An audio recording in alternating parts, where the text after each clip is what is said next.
Hello viewers, welcome back to Compete Now. তোমাদের সঙ্গে আজকে যে পেপারটা শেয়ার করব সেটা হচ্ছে আজকে কিছুক্ষণ আগেই হয়ে যাওয়া মানে পিএসসি যেটা ছিল মেন্স মিসলেনিয়াস মেন্সের যে পেপারটা সেটার ইংলিশ যে কোয়েশ্চেনগুলো এসেছিলো সেগুলোর সঠিক উত্তরগুলো কি কি সেগুলো আমরা একটু জেনে নেব।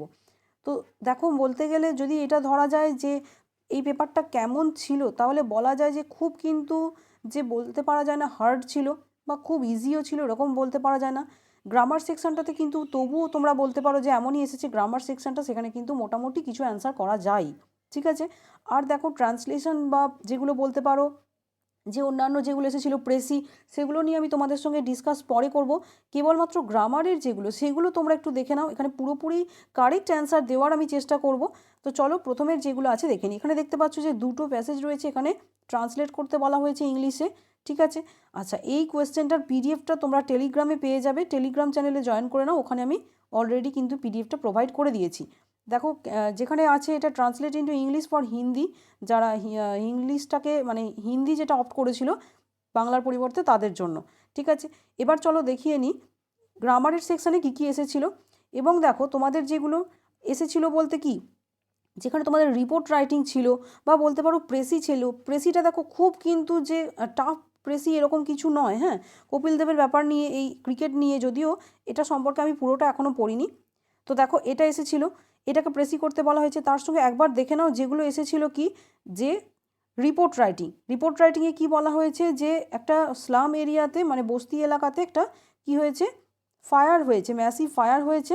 আর সেখানে স্টুডেন্টস এবং কলেজ স্কুলের যারা স্টুডেন্ট ওই এরিয়াতে তারা কি করছে, তারা বিভিন্ন রকম ভলেন্টিয়ার সার্ভিস দিচ্ছে ভিকটিমসদের উদ্ধার কার্যে তারা হাত লাগিয়েছে। এই বিষয়টা নিয়ে 200 ওয়ার্ডের মধ্যে লিখতে বলা হয়েছিল। তো অ্যাক্সিডেন্টাল রিপোর্ট সম্পর্কে অলরেডি আমার চ্যানেলে আমি তোমাদের প্রোভাইড করে রেখেছি এমন একটা বলতে পারো ইন্ট্রোডাকশন এবং কনক্লুশন, যেখান থেকে তোমরা যে কোনো অ্যাক্সিডেন্টাল রিপোর্ট খুব সহজেই লিখতে পারবে যদি ওই অ্যাক্সিডেন্টাল রিপোর্টের প্রথম দিকটা এবং শেষ দিকটা মুখস্থ করে নাও। তো চলো এবার দেখো গ্রামারে যেগুলো দেওয়া হয়েছিল সেগুলোর কারেক্ট অ্যান্সারগুলো কী কী। প্রথমে যেটা দেওয়া রয়েছে ফিল ইন দ্য ব্ল্যাঙ্কসে কী আছে দেখো, girl power is a 90s way of dash it. 90s way বলতে কি 1900 দশক থেকে, মানে বলতে পারো 1900 দশক, যে 19 শতাব্দী, ঊনবিংশ শতাব্দী সেটাকে বলা হচ্ছে 1900 দশক, সেটাকে বলা হচ্ছে 90s ওয়ে। তাহলে গার্ল পাওয়ারটাকে 1900 দশক থেকেই বিভিন্নভাবে বলা হয়ে আসছে। তাহলে এখানে যেহেতু একটা কন্টিনিউয়াসের কথা বলা হচ্ছে, মানে তখন থেকে এখনও পর্যন্ত হয়ে আসছে, তার জন্য সেইংটা হচ্ছে correct answer, way of saying it. Next কী আছে দেখো, English can be best dash the needs of India as one of its ভাষাজ। দেখো এখানে যেটা হবে সার্ভ, এখানে দেখো কেন সার্ভটা কারেক্ট অ্যান্সার হচ্ছে, কেন না সার্ভটা কারেক্ট অ্যান্সার হচ্ছে, এখানে ক্যান দেওয়া রয়েছে বলে। ক্যান কখন হয়, ক্যানের পরে যখন আমরা কোনো ভার্ব বসাই সেটাকে আমরা কী দিই, প্রেজেন্ট ফর্মে দিই। তাহলে বুঝতে পারছো কেন এখানে ক্যান যেহেতু দেওয়া রয়েছে, ক্যান দিয়ে থাকার জন্য এখানে কোনটা হচ্ছে, সার্ভটা হচ্ছে কারেক্ট অ্যান্সার। সার্ভটাই হচ্ছে প্রেজেন্ট টেন্স। নেক্সট চলে যাচ্ছি দেখো, the narrative often dash the form of witness. এখানে কি হবে, টেক্সটাই হচ্ছে কারেক্ট অ্যান্সার। টেক্স এখানে টিক দেওয়াও রয়েছে, কোয়েশ্চেন পেপারটা যার কাছ থেকে নিয়েছি সেটা অলরেডি দিয়ে দিয়েছে। দেখো the narrative often text the form of witness, ঠিক আছে। তাহলে এখানে কেন হলো, দেখো এখানে অফেন যে ওয়ার্ডটা আছে, অফেন মানে প্রায়শই, এটা কখন বোঝায়, চিরাচরিত ক্ষেত্রে যখন প্রেজেন্ট টেন্স বোঝায়, প্রেজেন্ট ইনডেফিনাইট টেন্স বোঝায়, তখন আমরা চিরাচরিত কিছু বোঝানোর জন্য মানে প্রায়শই এটা ঘটে থাকে, অভ্যাসের কাজ, অভ্যাসবশত, তখন আমরা কী দিই, প্রেজেন্ট ইনডেফিনাইট টেন্স দিই, তার জন্য ভার্বের সঙ্গে এস হয়, তার জন্য টেক্সটাই কিন্তু কারেক্ট অ্যান্সার হলো। নেক্সট কী আছে দেখো, in your poems this question never, কোনটা হবে, দেখো নেভারের পরে সাধারণত বেশিরভাগ ক্ষেত্রে যেটা হয় পাস্ট ফর্মটা ব্যবহার করা হয়। তাছাড়া নেভারের সঙ্গে একটা হ্যাভ, এরকম হ্যাভ হ্যাজ ভার্বও দেওয়া থাকে, যদিও এখানে এটা দেওয়া নেই। এখানে যেটা হবে অ্যারাউজড, মানে তোমার পোয়েমে এই ধরনের কোয়েশ্চেন কখন অবধি উত্থিত হয়নি, প্রশ্ন উত্থিত হয়নি, ঠিক আছে, তার জন্য অ্যারাউজটাই হচ্ছে কারেক্ট অ্যান্সার। নেক্সট দেখো কি আছে, a few of this dash into English but much more needs to be done. তার মানে কি, যে কিছু একটা প্যাসেজের কয়েকটা স্টোরি বা প্যাসেজ বা যাই বলো, কোনো ক্রিয়েটিভ রাইটিংয়ের কথা বলা হচ্ছে, সেগুলো কি, সেগুলোর মধ্যে কিছু এ ফিউ কী করা হয়েছে, ট্রান্সলেট করা হয়েছে ইংলিশে। তাহলে ইংলিশে ট্রান্সলেট করা হয়েছে মানে কারোর দ্বারা করা হয়েছে এটা বোঝায়, তাই না। তাহলে কারোর দ্বারা যখন করা হয়েছে বোঝায়, তখন আমরা কি হ্যাভ বিন ট্রান্সলেটেড দেবো, তাই না। হ্যাজ ট্রান্সলেটিং কি এখনও ট্রান্সলেট করা হচ্ছে এটা বোঝাতে চাইছে, এবং করা হচ্ছে মানে কি কারোর দ্বারা করা হচ্ছে, অন্তত এটা বলতে হতো, তাই তো। তাহলে হ্যাজ বিন ট্রান্সলেটিং, তবু আমাকে এখানে প্যাসিভ ভয়েসে মানে বিন পার্টটা কিন্তু দিতেই হতো। এখানে দেখো কেবলমাত্র এইটাতেই, এই অপশানটাতেই বিনটা দেওয়া রয়েছে, have been translated, have been translated, যে জন্যে আমাদের এটার অ্যান্সারটা কি হলো এটা। দেখো এখানে আর কি বলা হচ্ছে, যেখানে তোমাদের বুঝতে হবে ভালো করে, এ ফিউ অফ দিজ মানে অনেকগুলো আছে, তার জন্যও কিন্তু এখানে হ্যাভটা কারেক্ট অ্যান্সার হলো। দিজ মানে অনেকগুলোর কথা বলা হচ্ছে। নেক্সট চলে যাচ্ছি, দেখো যেটা নিয়ে আমাদের সবথেকে বেশি ভয় থাকে কোন জায়গাটা, সেটা দেখো এখানে আমাদের এরর কারেকশান করতে হয়। এরর কারেকশানের প্রথমে যেটা আছে সেটাতে এখানে সবকটার এরর আমি বলে দিচ্ছি কি কি আছে। তো প্রথম যেটা আছে মাইসেলফ আই অ্যাম বসুধারা, এখানে যেটা কি করতে হবে, আই মাইসেলফ, এই আই যেটা রয়েছে এই আইটাকে মাইসেলফের আগে দিতে হবে। আই মাইসেলফ, আমি নিজেই হলাম বসুধরা, আমি নিজেই। তাহলে বাংলাতে কেমন বলছো, বাংলাতে আমি আই নিজেই মানে মাইসেলফ, তাহলে আই মাইসেলফ তারপরে ভার্বটা হবে। ঠিক আছে, এগুলো সম্পর্কে তোমরা যদি রুলসগুলো জানতে চাও আমাকে নিচে কমেন্ট সেকশানে বলো, এগুলো নিয়ে আমি ডিটেলে ভিডিও বানিয়ে দেবো। নেক্সট কী আছে দেখো, I am having 4 brothers and sisters, এখানে স্ট্যাটিক ভার্ব দিতে হবে। এখানে কিন্তু প্রোগ্রেসিভ ভার্ব মানে আমার হইতেছে, আমার ভাই এবং বোন হইতেছে, এটা তো আমরা বলতে পারি না। আমরা কি বলতে পারি, আমার এতগুলো ভাই বোন আছে, তার জন্য কী দিতে হবে, I have 4 brothers and 3 sisters. ঠিক আছে, আই অ্যাম হ্যাভিং দেওয়া যাবে না। নেক্সট দেখো অপশান যেটা কোয়েশ্চেন নাম্বার সি আছে, সেখানে কি বলা হয়েছে, লাস্ট বিফোর ইয়ার C goat very good marks, মানে কি গত বছরের আগের বছরের কথা বলা হচ্ছে। দেখো এটাকে দুভাবে করা যায়, এক তোমরা বলতে পারো on the penultimate year, on the penultimate, PENULTIMATE, penultimate year বলতে কি বোঝায়, যেমন ধরো অনেকগুলো আছে 2011, 12 বা বলতে পারো 13, তো লাস্ট যে সালটা তার আগের যে সালটা ঠিক সেই সালটাকে বলা হয় কি পেনাল্টিমেট। মানে XYZ যদি 3টে সংখ্যা থাকে তাহলে জেডের আগেরটা মানে ওয়াইটা হচ্ছে পেনাল্টিমেট, যে সিরিজটার পেনাল্টিমেট নাম্বার। ঠিক আছে, সেই রকমভাবে আমরা এটাকে কি বলতে পারি, লাস্ট বিফোর, এই বিফোরটা কিন্তু হয় না, হয় তোমাকে দিতে হবে last year C goat very good marks, অথবা কি দিতে হবে, on the penultimate year C goat very good marks. Last year মানে গত বছর, আর লাস্ট বিফোর ইয়ার যদি এটা বলতে চাই তাহলে অন দ্য পেনাল্টিমেট ইয়ার মানে লাস্ট যে গত যে সালটা গেছে, যে সালটা রিসেন্ট গেছে, যেমন ধরো 2020 তার আগের সালটায় মানে 2019, তাহলে সেটা হচ্ছে পেনাল্টিমেট। নেক্সট দেখো I cannot cope up with this pressure, এখানে দেখো অনেকেই আমরা এই বিষয়টা জানি যে কোপ আপ উইথ হয় না, কোপ উইথ হয়, আই ক্যানট কোপ উইথ হয়, এই আপ যে প্রিপোজিশনটা এটা কিন্তু এখানে হবে না, এটাই হচ্ছে এখানে ভুলটা। ঠিক আছে, এরপরে দেখো I came to office by walk, এখানে ওয়াক হবে না, এখানে ওয়াকিং হবে, হেঁটে এসেছি। আমি অফিসে কিভাবে এসেছি, হেঁটে এসেছি। পার্টিসিপেল ইউজ করতে হবে, পার্টিসিপেল যখন ইউজ করতে তখন আইএনজি ফর্মটা দিতে হয়। I came to office by walking, আমি হেঁটে অফিসে এসেছি। ঠিক আছে, এরপরেরটাতে দেখো what is the time in your watch, এটা আমি অনেকবার বিভিন্ন চ্যানেলে যেখানে আমি পড়িয়েছি সেই সমস্ত চ্যানেলে WBCS-এর জন্য এখানে আমি অনেকবার এটা কিন্তু বলে দিয়েছি তোমাদের যে কি what is the time by your watch, in your watch হয় না, এখানে দিতে হয় কি by your watch.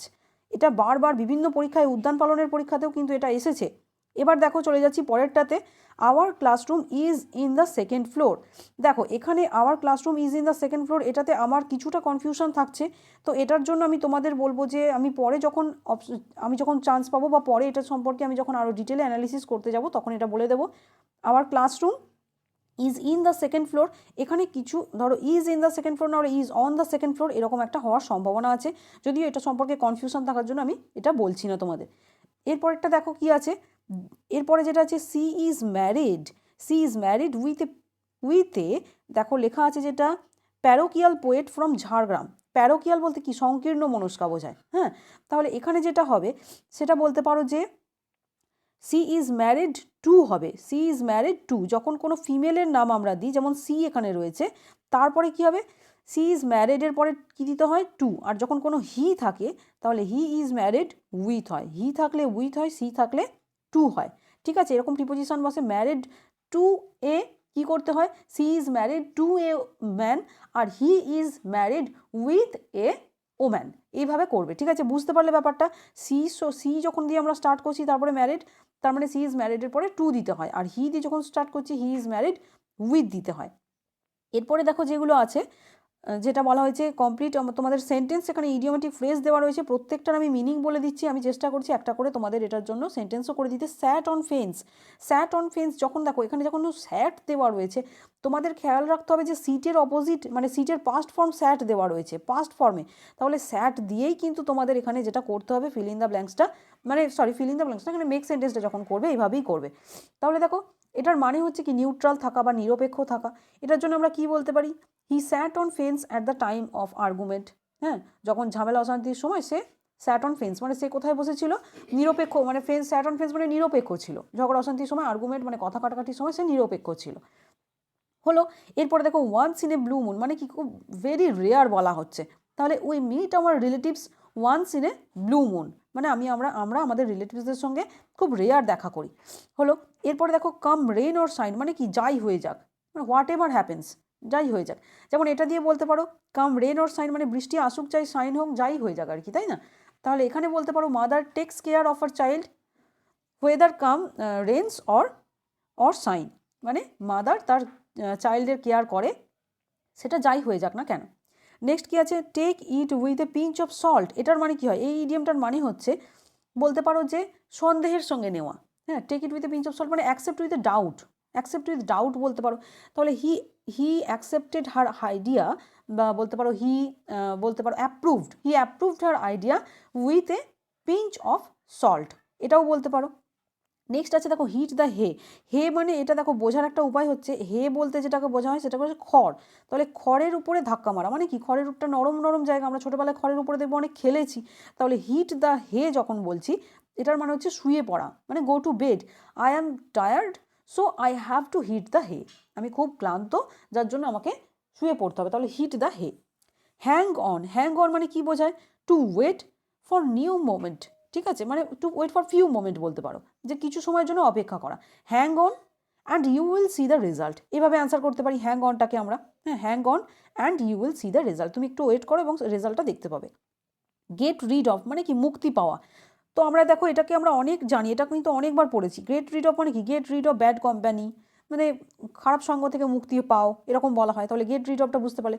Fall apart বলতে কি বোঝায়, এটাকে বলতে পারো যে ভেঙে যাওয়া, হ্যাঁ ব্রেকডাউন হয়ে যাওয়া, ভেঙে যাওয়া বা ইমোশনালি কোলাপস হয়ে যাওয়া, সেটাকেও আমরা ফল অ্যাপার্ট বলি। এখানে আমরা বলতে পারি দ্য ওল্ড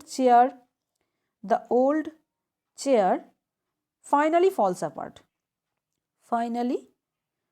অ্যাপার্ট, দেখো এখানে ফলস দিতে হবে কেননা দ্য ওল্ড চেয়ার আমি এখানটাকে প্রেজেন্ট ইনডেফিনাইট টেন্সে রাখছি তার জন্য ফলস দিলাম, ফলস অ্যাপার্ট APART, ঠিক আছে, এটাই গেল। তাহলে এখানে মোটামুটি তোমরা বুঝতে পারলে যে কি কি এখানে কোয়েশ্চেন এসেছিল। আচ্ছা, তার সঙ্গে আমি তোমাদের দেখিয়ে দিই CHSL এক্সামিনেশানে তোমাদের কি কি রিপোর্ট রাইটিং, আজকে যেটা CHSL এর এক্সাম ছিল সেখানে কি কি রিপোর্ট রাইটিং এসেছিল চলো একবার দেখে নাও।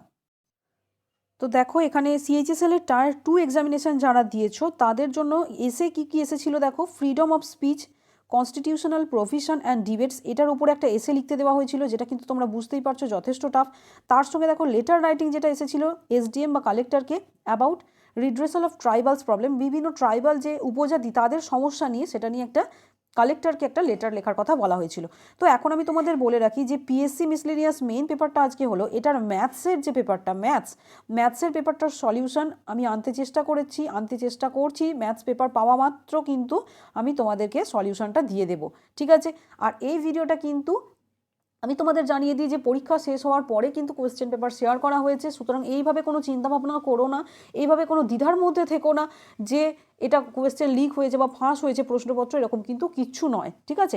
আর ম্যাথসের পেপারটা ম্যাথসের টিচার আমি চেষ্টা করছি, ম্যাথসের টিচার যদি উনি পারেন তাহলে উনি আজকে তোমাদের ম্যাথসের সলিউশনটাও দিয়ে দেবে।